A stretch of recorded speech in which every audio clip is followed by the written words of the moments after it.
بلال اظہر کیانی صاحب، آپ بتائیے، کچھ نرمی برتیں گے پی ٹی آئی کے ساتھ؟ ذہنی طور پر آمادہ ہیں کانفیڈنس بلڈنگ کے لیے کچھ لوگوں کو؟ آج فوج نے اچھا کام کیا، میں پھر کہوں گا آرمی چیف کو کہ شاباش شاباش، اس پروسیس کو کنٹینیو کریے، انکریج کرنا چاہیے تاکہ یہ ملک کے اندر جو پولرائزیشن ہے نا اس میں کمی لائی جا سکے۔ لیکن پی ٹی آئی والے جو پنجاب میں آپ نے پکڑے ہوئے ہیں وہ آپ کے قبضے میں، پنجاب پولیس نے نرمی برتنی ہے۔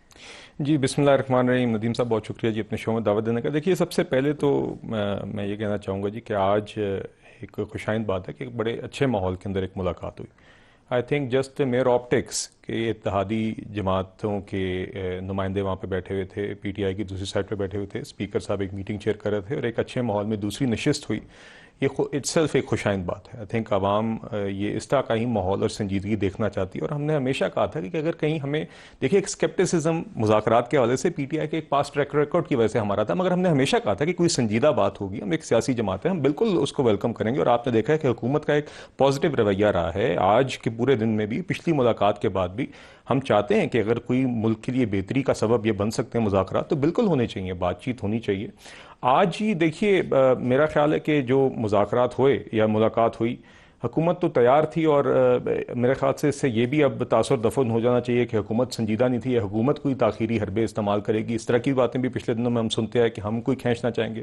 ہم تو تیار تھے، مگر پی ٹی آئی اپنی اندرونی وجوہات کی کیوں وجہ تیار سے نہیں تھی پی ٹی آئی؟ نہیں، یہ تو دیکھیے وہ خود بتا سکیں گے بہتر، میں خود تھوڑا سا حیران تھا۔ جی آج تو ہم سوچتے تھے کہ کچھ تحریری طور پر میز پہ رکھا جائے گا، بات آگے چلے گی، جی مگر انہوں نے، میں جی بہرحال اس کے اوپر میں اس لیے زیادہ اسپیکولیٹ کرنا چاہتا ہے کیونکہ اس کی وجوہات تو یا علامہ ناصر صاحب یا یوسف سعید صاحب بہتر بتا سکیں گے، مگر ہم بھی کمیٹی کے، کیونکہ حکومت کمیٹی کے اندر بیٹھی ہوئی ہے نا تو آپ کو پتا ہوگا کہ نہیں، حکومت تو بیٹھی ہوئی تھی بات سننے کے لیے، مگر اگر اگلے خود کہیں کہ ہمیں ایک اور مزید ہفتہ چاہیے، ہم نے خان صاحب سے ملاقات کرنی اور ہمیں ایک مزید ہفتہ چاہیے، تو کمیٹی دوبارہ بھی ملاقات ہفتے کو سنا ملاقات شاید ہونی ہے، تو ملاقات کے اندر اگر آپ نے دوبارہ چار ان کے اوپر آنکھیں بٹھا دی نظر رکھنے کے لیے، وہ پھر کہیں گے بات نہیں۔ صاحب وہ تو دیکھیے نا، ایک تو ملاقات ان کی پہلے بھی ہوئی ہے، ہم تو چاہ رہے ہیں کہ ایک مثبت ماحول کے اندر اگر بات آگے چلتی ہے، اور جس طرح کا ماحول آج رہا ہے ہم بھی چاہتے ہیں اگلے ہفتے بھی اسی ماحول کے اندر۔ عمران خان کو چھوڑنے کی بات آئی تو حکومت چھوڑنے پہ تیار ہوگی؟ نہیں دیکھیے بات یہ ندیم صاحب، میں ایک تو جی میں بڑا محتاط ہوں کہ اس لیے بات کرنا چاہتا ہوں کیونکہ اگر ایک اچھا ماحول بن گیا ہے تو ہم کمیٹی کے اندر جو بات چل رہی ہے اس کے ہو سکتا ہے زیادہ اچھا ماحول ہو جائے۔ نہیں دیکھیے ندیم صاحب، بات یہ کہ چھوڑنے کی بات یہ تو نہیں ہے نا کہ کوئی چیز مابرائے آئین یا قانون ہو، رہا کر کے آپ مقدمہ چلا سکتے ہیں، کوئی ایسا ایشو تو نہیں؟ نہیں وہ تو دیکھیے نا، یہ تو کورٹس کے معاملات ہیں، دیر از اے ٹرائل گوئنگ آن، یہ حکومت کے فیصلے بھی نہیں ہیں جو کورٹ سے ریلیٹڈ معاملات ہیں۔ اور دوسری بات یہ ہے انڈرسٹینڈ ویری ویل کہ آپ کب رہا کر سکتے ہیں اور کب نہیں کر سکتے۔ نہیں دیکھیے بات یہ جی کہ جو جرائم ہیں وہ تو ہیں، آج کی بھی جو آپ نے بات کی کہ جو پارڈن ہوا یہ یقیناً خوشائند ہے، ایک ڈیولپمنٹ ہے۔ آپ کو ایک میں فیصل چودھری کا ایک شارٹ سنا نہیں، مگر سر اس میں ایک اجازت دے دیجیے ویری کوئکلی کہ دیکھیے، مگر پہلے ایک اعتراف جرم ہوا ہے، ایک جرم ثابت ہوا ہے، ایک شخص نے تسلیم کیا کہ میں نے جرم کیا مگر مجھے معافی دی جائے، مگر اگر آپ یہ کہیں کہ آپ نے جرم ہی نہیں کیا تو یہ سیٹس دی رانگ پریسیڈنٹ۔ وہ تو اور یہ بھی 1.5 سال کیا ہے نا، وہ تو پارڈن ان کی ہے۔ میرا تو عمران پہ سوال تھا، آج فیصل چودھری نے جو سٹیٹمنٹ دیا تھا سنائیے گا۔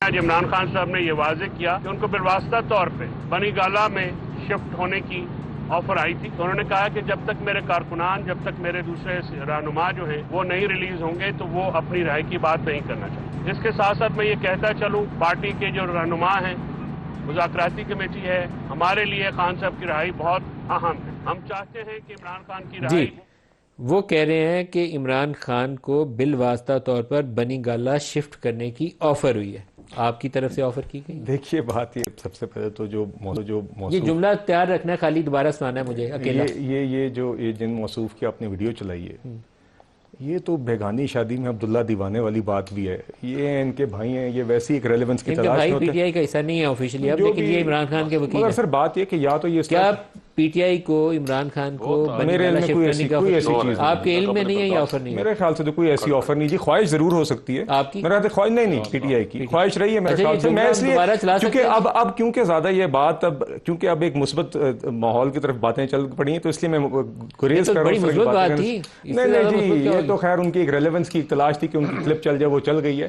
اس طرح کی بات آگے مذاکراتی کمیٹی عمران خان کا بیان انہوں نے سنایا ہے، ذاتی بیان نہیں دیا۔ نہیں وہ تو بیچارے اب کوشش کر رہے ہیں کہ واپس واپس کسی طرح جس جماعت کو چھوڑ رہے تھے، 4 جماعتیں چھوڑ چکے ہیں، واپس تلاش کرنے کی کوشش کر رہے ہیں رستہ اندر، تو چلیں یہ ان کی ایک پولیٹیکل یہ عمران خان کا جو سٹیٹمنٹ انہوں نے باہر آ کے سنوایا ہے کہ مجھے بالواسطہ طور پر بنی گالہ منتقل کرنے کی آفر ہوئی، واضح ہے کہ پاکستان کے فیصلے پاکستان میں ہوں گے. ٹرمپ سے یہی توقع ہے کہ وہ نیوٹرل رہیں. بائیڈن نے جنرل باجوہ کے اکسانے پر ہماری حکومت میں کو گرانے کی مداخلت کی، سول نافرمانی کی تحریک کے پیچھے نہیں ہٹیں گے. تو دیز تھنگز جو فیصل کہہ رہے ہیں وہ عمران خان کا بیان آگے دہرا رہے ہیں. نہیں، اگر ان کا دہرا بھی رہے ہیں تو کوئی اچھی بات تو نہیں ہے. دیکھیے بات یہ، خان صاحب کی اور بھی باتیں میں نے سنا ہے کہ آج انہوں نے نیگیٹو کی ہیں، تو وہ خود ہی اگر وہ اس طرح کی باتیں کریں گے تو وہ خود ہی اس ایفرٹ کو جیپرٹائز کریں گے. یار یہ جملہ دوبارہ سنائیں مجھے، تو پھر میں راجہ ناصر عباس صاحب سے اس کا جواب چاہوں گا. بنی گالہ والا دوبارہ سنائیے.